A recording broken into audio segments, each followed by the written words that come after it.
With the unsealing of court filings last week from U.S. District Judge Beryl Howell, that not only showed that more classified documents were found in Trump's bedroom of, December of 2022, months after the initial FBI search of Mar-a-Lago, after his lawyers certified that they found all the documents, and of course the revelation of the 9-minute phone call that Trump had with Walt Nauta, telling him to remove boxes before the lawyers come in and search and make sure you avoid the security cameras. And on top of that, the mention in her decision from Judge Howell herself that it's very obvious that Donald Trump obstructed justice. All of that was revealed last week, and honestly, I feel like those stories did not get enough attention. But the legal experts were paying attention. And they have all come out since then and absolutely blasted Judge Aileen Cannon for her very clear bias in favor of Donald Trump, her delays of this trial, which of course is now delayed indefinitely because of Judge Cannon. But here's the thing. Judge Cannon had all this information from Judge Howell. So Judge Cannon was not surprised by any of this because she had it. She knew it all. The prosecutors knew it.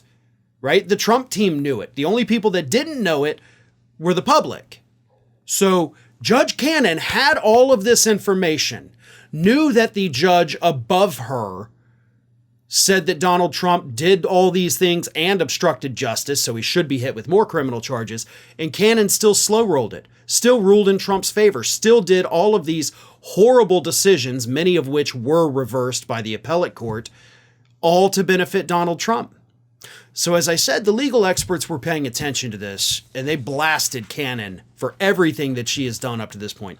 Joyce Vance, former U.S. attorney, said this: if the classified documents case had been indicted in D.C. and Judge Howell was the assigned judge, it would be on an entirely different, more appropriate track that would have protected speedy trial rights. So that's a bit of a tame attack, but an attack nevertheless. Bradley Moss, criminal defense attorney, specializing in national security issues, said that this case was and will always have been the cleanest, most straightforward criminal prosecution of the four against the former president.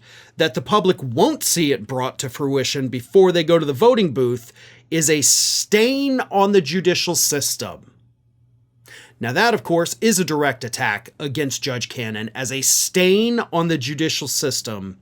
And honestly, I can't agree anymore with that statement. Like, that is 100% accurate. Then, of course, you have Ty Cobb, who you may remember is actually a former Trump lawyer. Trump appointed him to serve in his White House. He worked for Trump. Ty Cobb referred to Judge Cannon as incompetent. It's clear that she has a, quote, perceived bias, and most jurors won't have the difficulty that she perceives. He then added, I don't think this case will move at all. He said this in an interview with CNN.